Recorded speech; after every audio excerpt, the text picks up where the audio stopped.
Hello everyone. आप सभी का हमारे YouTube channel US virtual campus में स्वागत है। बच्चों, आज के इस वीडियो सेशन में हम लोग वन वर्ड सब्स्टिट्यूशन की चर्चा करेंगे और आज का हमारा जो वीडियो सेशन होगा कुछ अनोखा वीडियो सेशन होगा। आज का हमारा जो वीडियो सेशन होगा वो कुछ खास तरह के एडजेक्टिव्स पर आधारित वन वर्ड सब्स्टिट्यूशन का ये वीडियो सेशन होगा। कुछ खास तरह के एडजेक्टिव्स हैं जो कि नाउन से वो कनेक्ट होते हैं। तो आज हम लोग ये देखेंगे कि किस एडजेक्टिव का संबंध किस नाउन से है, या अगर हम यूं कहें कि उस नाउन का अगर एडजेक्टिव बनाना चाहें तो हम कौन सा एडजेक्टिव लिखेंगे। तो आज का वीडियो सेशन बहुत इंपॉर्टेंट वीडियो सेशन होगा लेटेस्ट ट्रेंड को देखते हुए।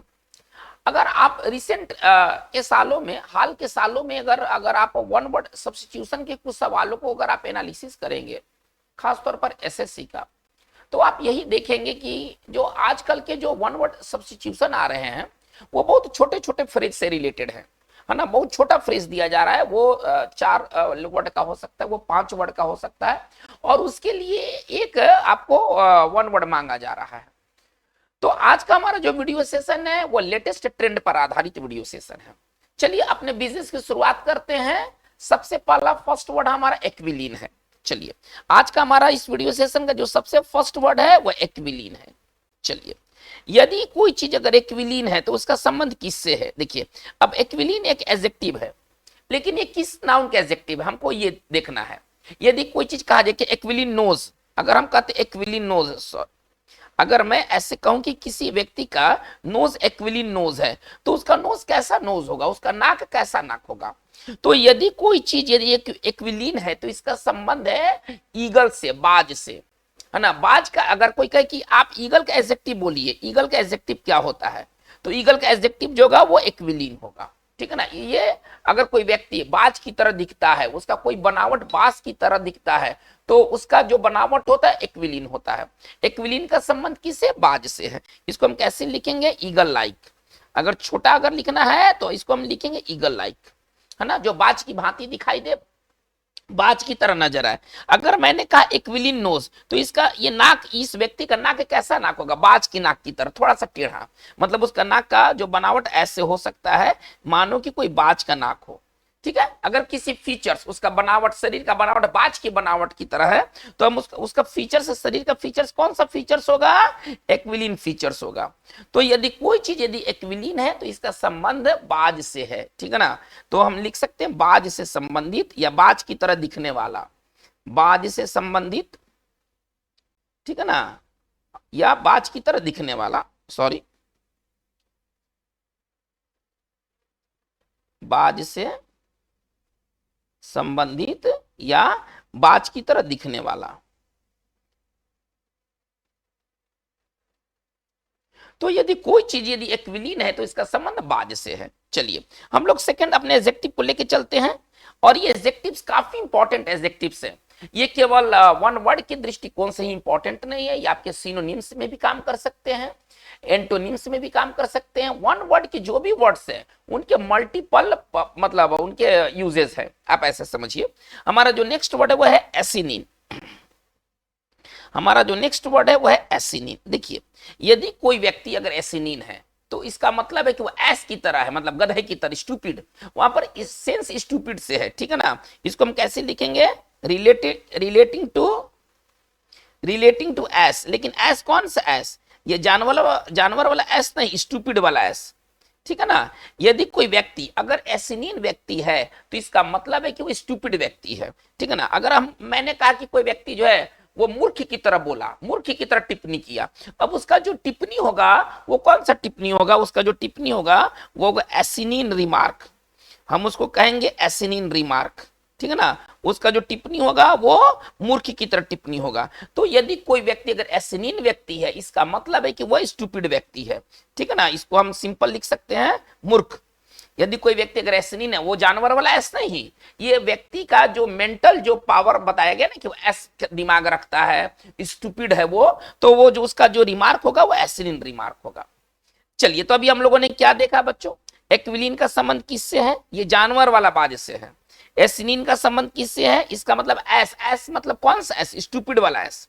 ये जानवर वाला एस नहीं है, ये स्टूपिड वाला एस है।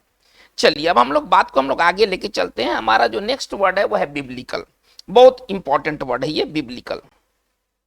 देखिए बिब्लिकल का संबंध किससे है? बिब्लिकल किसका, ये किस नाउन का ये एडजेक्टिव फॉर्म है? तो बाइबल बहुत इंपॉर्टेंट है। देखिए बाइबल का जो एडजेक्टिव, अगर कोई कह दे कि बाइबल का एडजेक्टिव क्या होगा, तो बाइबल का जो एडजेक्टिव होगा वो बिब्लिकल होगा। यानी कि बिब्लिकल का संबंध किससे है? बिब्लिकल का संबंध बाइबल से है। ठीक है ना। इसको अगर हम तोड़ के लिखें तो कैसे लिखेंगे? Relating to Bible. मतलब कोई आपसे ऐसे भी पूछ सकता है कि बाइबल का एडजेक्टिव कौन है, तो बाइबल का एडजेक्टिव बिब्लिकल है। कोई आपसे पूछ सकता है कि ईगल का एडजेक्टिव कौन है, तो ईगल का एडजेक्टिव एक्विलिन है। अगर किसी व्यक्ति को कहा जाए कि स्टूपिड या एस वाले स्टूपिड का एडजेक्टिव कौन है, तो उसका जो एडजेक्टिव है वो एसिनिन है। चलिए अब हम बिब्लिकल चलते हैं। बिब्लिकल का संबंध किससे है? बिब्लिकल का संबंध बाइबल से है। इसको अगर तोड़ के लिखे तो बाइबल से संबंधित कोई भी चीज, ठीक है ना, जो बाइबल से संबंध रखता है वो बिब्लिकल होगा। जैसे उदाहरण से आप इसको ना, आप इसके यूज को समझ सकते हैं। जैसे कि अगर मैं कहूं बाइबल में उल्लेख किया गया पात्र है ना, कोई पात्र है ना, जिसका संबंध बाइबल से या बाइबल में उसका जिक्र किया गया है। अब इतने बड़े हिंदी को हम अंग्रेजी में, छोटे अंग्रेजी में कैसे लिखेंगे? बाइबल में उल्लेख किया गया है यानी कि जिसका संबंध बाइबल से है, तो वो कौन से कैरेक्टर्स होंगे? वो होंगे बिब्लिकल कैरेक्टर्स। वो कौन से कैरेक्टर्स होंगे? वो होंगे बिब्लिकल कैरेक्टर्स। तो अगर कोई चीज यदि बाइबल से रिलेटेड है तो वो बिब्लिकल है। आप ऐसा समझे, बहुत इंपॉर्टेंट ये वर्ड है। चलिए ये हमारा नंबर जो था वो 3 था, नंबर हम 4 की तरफ मूव करते हैं। चलिए बोवाइन, बहुत इंपॉर्टेंट वर्ड। अब बोवाइन क्या एडजेक्टिव है? तो ये किसका एडजेक्टिव है? किस जानवर का एडजेक्टिव है? अगर कहा जाए कि यूरोप में बोवाइन डिजीज फैल गया, अगर हमें कहना है कि यूरोप में बोवाइन डिजीज फैल गया, ये यूरोप में ज्यादातर ऐसा बीमारी फैलता है। अब ये बोवाइन डिजीज कौन सा डिजीज होगा? तो वो डिजीज जो मवेशियों में होता है, अगर आप उनके अधपक्के मांस को अगर खा जाते हैं तो ये व्यक्ति में भी ये डिजीज हो जाता है, जिसको कहा जाता है बोवाइन डिजीज। तो बोवाइन का संबंध किससे है? बोवाइन का संबंध मवेशी से है। ठीक है ना। तो इसको हम कैसे तोड़ के लिखेंगे? रिलेटिंग टू, ये सारे एडजेक्टिव्स हैं, रिलेटिंग टू कैटल, है ना, यानी कि कोई भी चीज जो कैटल से जुड़ा हुआ है वो बोवाइन है। यदि कहा जाए कि बोवाइन डिजीज किससे ये जुड़ा हुआ है? मवेशी का रोग। मवेशी के रोग को क्या कहेंगे? बोवाइन डिजीज कहेंगे, है ना। और ये कैटल, अगर कोई कहे कि कैटल का एडजेक्टिव बताइए, तो कैटल का एडजेक्टिव क्या हो जाएगा? कैटल का एडजेक्टिव बोवाइन हो जाएगा। ठीक है ना। इसको हम समझ सकते हैं, मवेशी से संबंधित कोई भी चीज जो मवेशी से संबंधित है वो बोवाइन है। चलिए हम लोग नंबर आते हैं नंबर 5 की ओर। चलिए हमारा अगला वर्ड कैप्रिन। देखिए कैप्रिन का संबंध किससे है ना, ये सारे जानवर के एडजेक्टिव है, आप ऐसे समझिए। जैसे कि अभी मैंने बात किया ईगल का एडजेक्टिव कौन है? एक्विलिन है।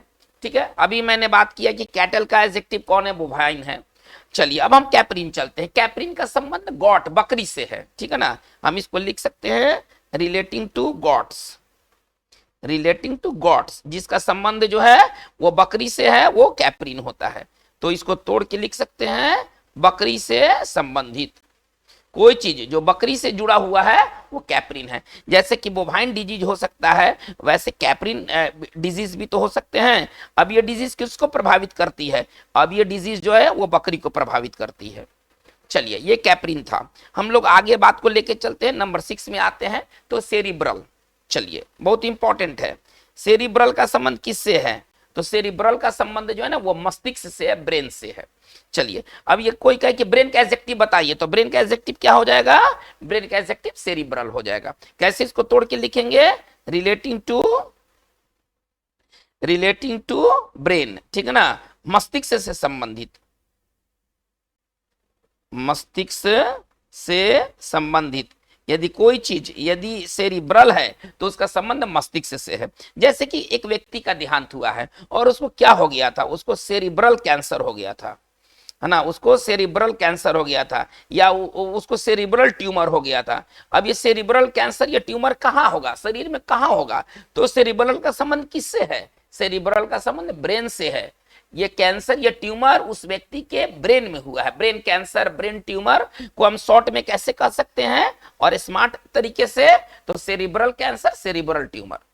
तो यदि कोई चीज यदि सेरिब्रल है तो उसका संबंध जो है वो ब्रेन से है। चलिए नंबर हम लोग 7 की ओर मूव करते हैं, सेलेसियल। चलिए हमारा अगला जो वर्ड है वह है सेलेसियल। चलिए सेलेसियल का संबंध किससे होगा? यदि कोई चीज यदि सेलेसियल है तो उसका संबंध आसमान से है, ठीक है ना। हम इसको तोड़ के लिख सकते हैं रिलेटिंग टू स्काई, ठीक है ना, रिलेटिंग टू स्काई या हेवन, है ना, स्काई या हेवन भी हम लिख सकते हैं। और इसका अगर छोटा अगर हिंदी लिखा जाए तो इसका छोटा हिंदी होगा आकाशीय। जैसे कि आकाशीय पिंड, अगर आपको कहना है आकाशीय पिंड तो वो कौन सा बॉडी होगा? वो सेलेसियल बॉडी होगा, है ना। यदि कोई कहे कि आकाशीय पिंड तो वो बॉडी कौन सा बॉडी होगा? वो सेलेसियल बॉडी होगा। चलिए यदि कोई चीज सेलेसियल है तो उसका संबंध किससे है? उसका संबंध स्काई से है। हम लोग नंबर 8 की ओर आगे मूव कर रहे हैं। बहुत इंपॉर्टेंट ये सारे ये एडजेक्टिव्स हैं, आप ऐसे समझिए।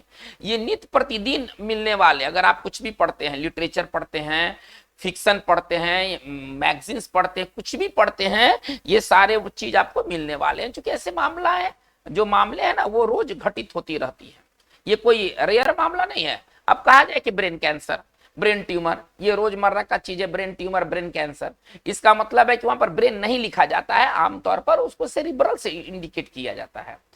चलिए हम लोग बात को आगे बढ़ाते तो डिवाइन। देखिए यदि कोई चीज डिवाइन है तो उसका संबंध किससे? गॉड से है, भगवान से, देवी है। गॉड का कोई कहे कि गॉड का एडजेक्टिव बताइए, कोई कह दे कि गॉड का एडजेक्टिव बताइए, तो गॉड का एडजेक्टिव क्या होगा? गॉड का एडजेक्टिव जो होगा वो डिवाइन होगा। तो यदि कोई चीज डिवाइन है तो इसका संबंध किससे है? गॉड से है। इसको तोड़ के कैसे लिखा जाएगा? रिलेटिंग टू गॉड, जिसका संबंध जो है ना वो गॉड से है। तो देवता, देवता का एडजेक्टिव कैसे बनेगा? देवी है। जैसे कि अगर कहा जाए कि देवता द्वारा दिया गया सजा, चलिए देवता द्वारा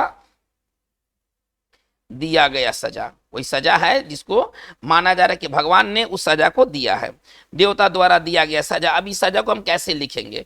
तो चलिए सजा के लिए क्या होगा? पनिशमेंट। चलिए सजा के लिए तो हमने लिख लिया पनिशमेंट। अब ये पनिशमेंट नाउन है, ठीक है ना। नाउन के पहले क्या चाहिए? नाउन के पहले नाउन चाहिए कि नाउन के पहले एडजेक्टिव चाहिए? तो नाउन के पहले एडजेक्टिव होता है। चलिए अब यहाँ पर एडजेक्टिव फॉर्म क्या है? देवता द्वारा दिया गया। इतना चीज के लिए एक वर्ड हम लिखेंगे डिवाइन। तो ये कौन सा पनिशमेंट हो जाएगा? ये डिवाइन पनिशमेंट हो जाएगा। बच्चों बहुत इंपॉर्टेंट ये चीज है। चलिए हम लोग बात को हम लोग आगे लेके चलते हैं नंबर 9 की ओर। चलिए अब हमारा जो नेक्स्ट जो नंबर है वो नंबर 9 है। चलिए नंबर 9 में आते फेलाइन। हमारा अगला जो चीज है वो फेलाइन है। फेलाइन का संबंध किससे है? तो फेलाइन का संबंध बिल्ली से है या बिल्ली समुदाय से है, आप ऐसा समझिए, ठीक है ना। यदि कोई जानवर, यदि बिल्ली समुदाय का जानवर है तो वो कौन सा जानवर होगा? वो फेलाइन एनिमल होगा। तो फेलाइन को कैसे तोड़ के लिखेंगे? रिलेटिंग टू कैट, जिसका संबंध बिल्ली से हो। रिलेटिंग टू कैट, है ना, बिल्ली से संबंधित, बिल्ली से संबंधित। चलिए अब जैसे कि देखिए, अब शेर, बाघ, ये सब किस समूह में आते हैं? तो ये सब बिल्ली प्रजाति के समूह में आते हैं। अब ये कौन से फैमिली बनाते हैं? फेलाइन, है ना। ये कौन से एनिमल है? Feline animal. फेलाइन एनिमल में कौन कौन से एनिमल आ जाएंगे भाई? तो टाइगर आ जाएगा, लायन आ जाएगा, और ये सारे जो जानवर है ना ये फेलाइन समूह के जानवर हैं। फेलाइन का मतलब क्या होता है? जिसका संबंध बिल्ली से है, ठीक है ना। यदि हम कहते हैं कि फेलाइन एनिमल्स, यानी कि इसका मतलब है कि बिल्ली समूह से जुड़े हुए जानवर। तो शेर, बाघ, चीता, ये सब कौन है? ये सब बिल्ली समूह से जुड़े हुए जानवर है। तो यदि कोई जानवर यदि फेलाइन है तो इसका संबंध किससे है? उसका संबंध कैट से है, हमें यह समझना है। चलिए नंबर 10 में आते हैं। बहुत इंपॉर्टेंट ये सारी बातें हैं। हिपैटिक। चलिए देखिए हिपैटिक का संबंध किससे है? हिपैटिक का संबंध लीवर से है ना। यदि कोई चीज यदि कोई इशू यदि हिपैटिक का इशू है तो इसका संबंध हमारे लीवर से है, हमारे लीवर से है। इसको तोड़ के कैसे लिखेंगे? Relating to liver, relating to liver, ठीक है ना। चलिए लीवर से संबंधित, आप इसको सिंपल भाषा में भी समझ सकते हैं, हिंदी की तरफ जाने की कोई जरूरत नहीं है। जो हमारे लीवर से संबंध रखते हैं उसको हम हिपैटिक कहते हैं। जैसे कि लीवर में आ गया है, स्टोन आ गया है, लीवर में स्टोन आ गया, हमको कहना है अब वो कौन सा स्टोन होगा भाई? वो होगा हिपैटिक स्टोन। चलिए हमको कहना है कि लीवर में इंफेक्शन है, लीवर में इंफेक्शन, तो लीवर के लिए एक वर्ड क्या है?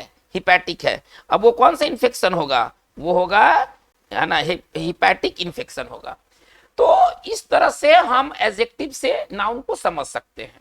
अगर कोई पूछ दे कि लीवर का एडजेक्टिव क्या होगा, तो लीवर का एडजेक्टिव जो होगा वो एडजेक्टिव जो होगा उसका हिपैटिक होगा। तो यदि कोई मामला यदि हिपैटिक मामला है तो इसका संबंध किससे है, इसका संबंध हमारे लीवर से है। चलिए नंबर आते हैं नंबर 11 की ओर। चलिए ल्यूपाइन चलते हैं। अब ल्यूपाइन का संबंध भाई किससे होगा, तो रिलेटिंग टू वोल्व्स, इसका संबंध भेड़ों से है ना, रिलेटिंग टू वोल्व्स, भेड़ियों से है, ठीक है ना। भेड़ियों से संबंधित यदि कोई चीज है जो भेड़ियों से जुड़ा हुआ है तो वो क्या है, वो लुपाइन है। चलिए वो लुपाइन है, आप ऐसा समझिए। जैसे कि देखिए अभी हम लोगों ने जानवर से रिलेटेड कुछ वर्ड्स को पढ़ा है। कैटल का संबंध किससे है, बोवाइन से है। कोई पूछ दे कि क्या कहते हैं बिल्ली का संबंध किससे, तो फेलाइन से है। कोई कह दे कि कैट का एडजेक्टिव क्या होगा, तो कैट का एडजेक्टिव फेलाइन होगा। कोई कह दे कि ओल्फ का एडजेक्टिव क्या होगा, ओल्फ का एडजेक्टिव लुपाइन होगा। ठीक है, चलिए तो यदि कोई चीज यदि लुपाइन है तो इसका मतलब है कि उसका संबंध जो है वो भेड़ ओल्फ से है, भेड़ियों से है। चलिए नंबर हम आते हैं नंबर 12 में। नंबर 12 को देखते हैं, बहुत इंपॉर्टेंट है, मैरी टाइम। चलिए अब हमारा एक बहुत इंपॉर्टेंट वर्ड है मेरी टाइम।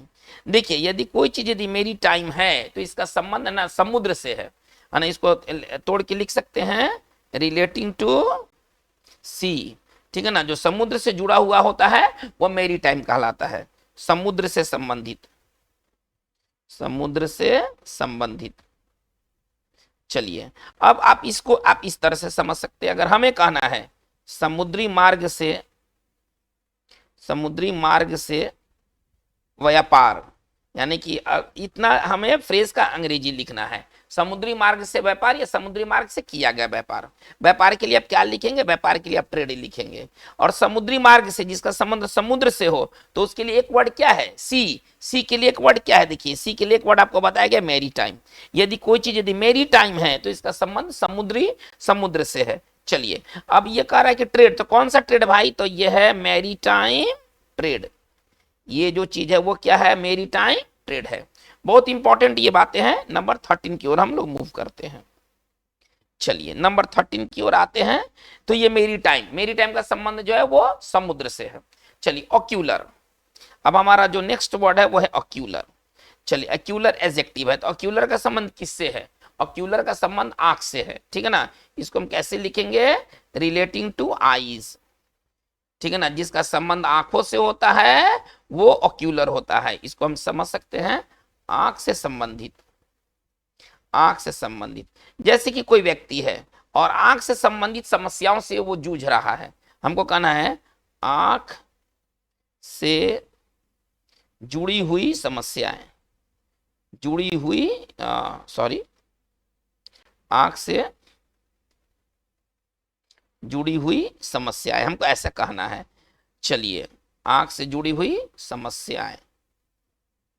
अब इसके लिए हमको ये इसको इंग्लिश में लिखना है। समस्या के लिए क्या कह दे, प्रॉब्लम्स।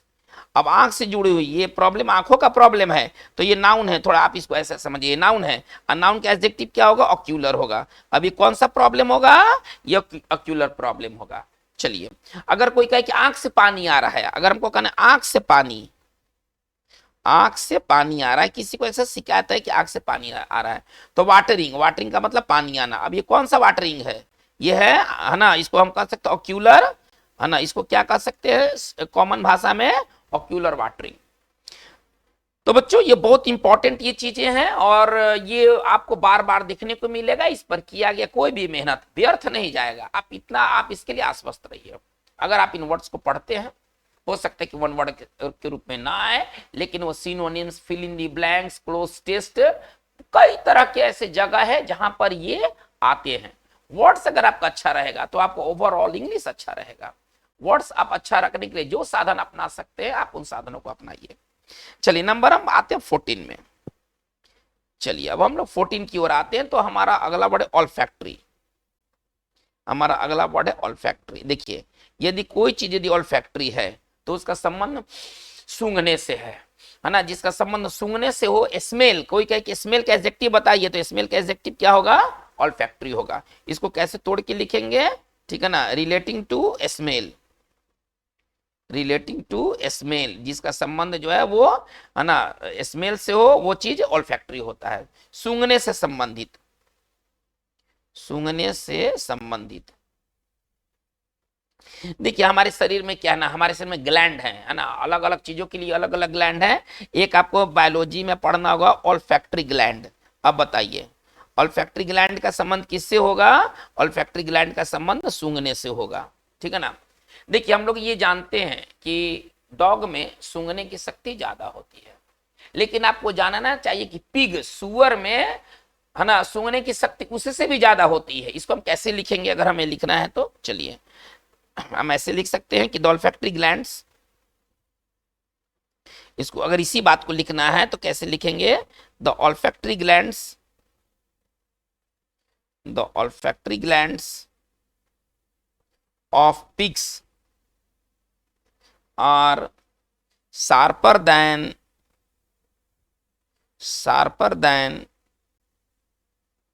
है ना, शार्पर देन दोज ऑफ है ना डॉग्स। चलिए ये पूरा हिंदी इसका क्या निकलेगा कि जो सुअर का जो मतलब सूंघने की जो शक्ति है, उसके ग्लैंड जो है ना वो ज्यादा तेज है ना। इसको ग्लैंड की जगह पर सेंस लिखना ज्यादा बेहतर होगा। अगर सेंस लिख देते हैं तो ये लाइन को ज्यादा सूट करेगा। द ऑल्फैक्टरी सेंस है ना, यहाँ पर बेहतर होगा कि आप सेंस का प्रयोग कर ले।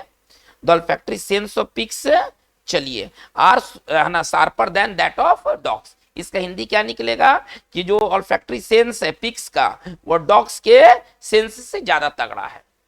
तो यदि कोई चीज ऑल्फैक्टरी है तो इसका संबंध सूंघने से है। चलिए हम लोग आते हैं नंबर 15 की ओर। ये सारे बहुत इंपॉर्टेंट वर्ड है, आप ऐसे समझिए। चलिए हम आते हैं पोर्साइन। पोर्साइन, अब हम ऑल्फैक्टरी के बाद अगला वर्ड है हमारा पोर्साइन है। पोर्साइन का संबंध किससे? स्वाइन से है, सुअर से है, ठीक है ना। रिलेटिंग टू स्वाइन, ठीक है ना। सुअर से संबंधित अगर कोई चीज है तो वो पोर्साइन है। सुअर से संबंधित कोई चीज ऐसा हो सकता है, ठीक है ना। यदि हम कहें कि कोई व्यक्ति का ना शरीर है सुअर की तरह, एकदम सुअर की तरह चलता है, उसका सुअर की तरह मुंह है, सुअर की तरह उसका पीठ है। अब उसका फीचर्स कौन सा फीचर्स होगा शरीर का? पोर्साइन फीचर्स है ना। उसका जो फीचर्स होगा वो कौन सा फीचर्स होगा?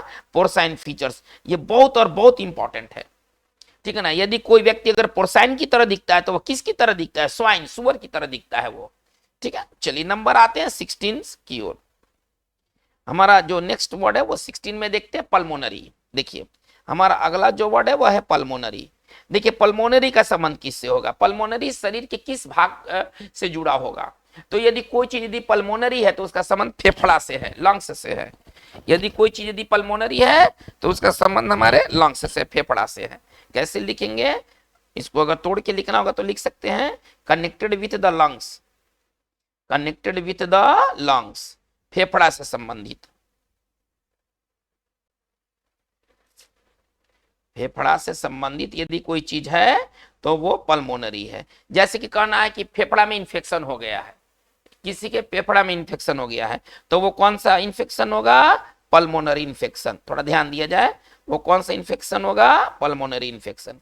यदि कहा जाए कि फेफड़ा में टीबी, टीबी शरीर में कहीं भी हो सकता है, लेकिन टीबी का जो सबसे कॉमन रूप है वो कहाँ है? वो कहाँ होता है? तो फेफड़ा में होता है। अब वो कौन सा टीबी होगा? वो होगा पल्मोनरी टीबी।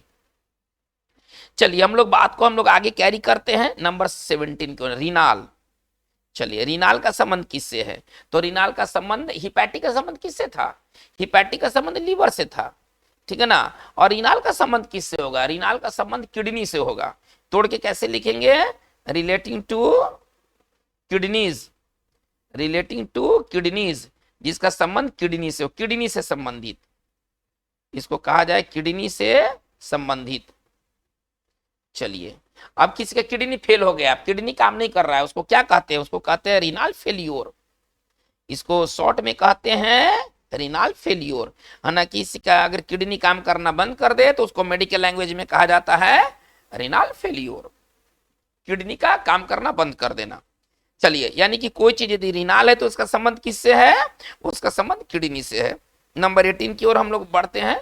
चलिए हमारा अगला वर्ड है सार्टोरियल। सार्टोरियल, तो सार्टोरियल का संबंध किससे होता है? सार्टोरियल का संबंध ड्रेस का जो स्टाइल है उससे होता है, ठीक है ना। इसको तोड़ के कैसे लिखेंगे? रिलेटिंग टू रिलेटिंग टू, ठीक है ना, पर्सन्स ड्रेस स्टाइल, है ना, ड्रेस का जो स्टाइल होता है ये उससे संबंध रखता है सार्टोरियल, ठीक है ना। एक मैगजीन है जिसमें कि कपड़ा कैसे बनाया जाता है, ये उस पर आधारित एक मैगजीन है, आप ऐसे समझिए। बाजार में बहुत सारे मैगजीन्स मिलते हैं जिसमें कपड़ा बनाने का उसमें तरीका दिया रहता है कि आप कपड़ा ऐसे बना सकते हैं। कपड़ा वाला मैगजीन हमको सरल भाषा में कहना है तो देखिए, relating to persons dress style, इसके लिए एक वर्ड क्या है, सार्टोरियल है। अब उस वो कौन सा मैगजीन होगा जिसमें ड्रेस से संबंधित चीजें हैं, वो कौन सा ये मैगजीन होगा, वो होगा सार्टोरियल मैगजीन होगा। नहीं, वो कौन सा मैगजीन होगा, वो सार्टोरियल मैगजीन होगा। इसी तरह कुछ लोगों में ना ड्रेस का सेंस होता है कि हमें ऐसा ड्रेस पहनना चाहिए, कुछ लोगों में ड्रेस का सेंस नहीं भी होता है, जो मिल जाए वो पहनकर वो काम चला लेते हैं। लेकिन कुछ लोगों में ना ड्रेस का सेंस होता है कि इस ड्रेस के साथ हमको यही पहनना है, इस ओकेजन में हमको यही ड्रेस पहनना है, इसको कहते हैं सार्टोरियल सेंस। कुछ लोगों में सार्टोरियल सेंस होता है, कुछ लोगों में नहीं होता है। चलिए हम लोग नंबर 19 की ओर मूव कर रहे हैं।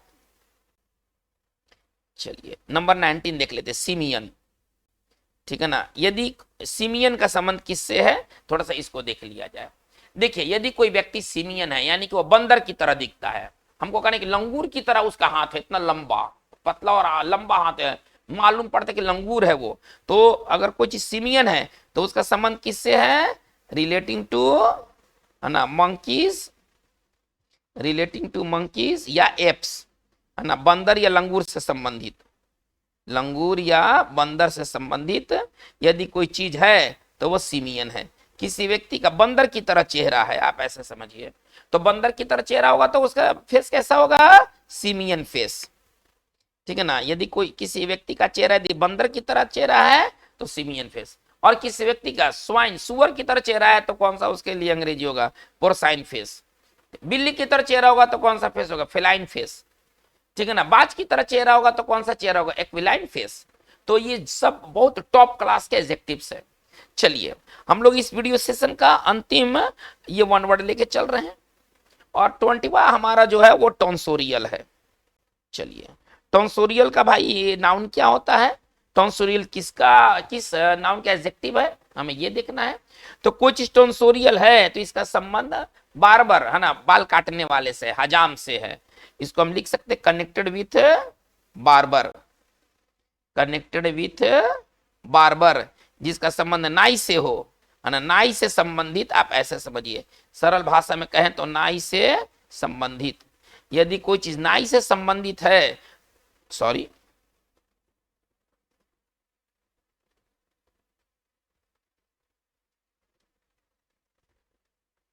यदि कोई चीज नाई से संबंधित है तो इसका मतलब है कि वो क्या है भाई, यदि कोई चीज नाई से संबंधित है तो टॉन्सोरियल है। जैसे कि किसी का पेशा है, टॉन्सोरियल जॉब है उसका, तो उसका जॉब किसका जॉब होगा, बार्बर का ना जॉब होगा, नाई का जॉब होगा।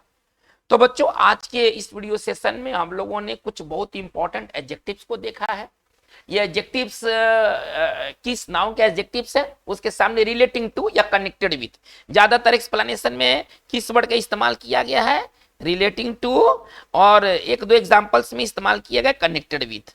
तो हम लोग इसी तरीके से नाउन को लिखा करते हैं, रिलेटिंग टू या कनेक्टेड विथ। कनेक्ट अगर लिखेंगे तो विथ लिखेंगे, और रिलेटिंग लिखेंगे तो टू लिखेंगे।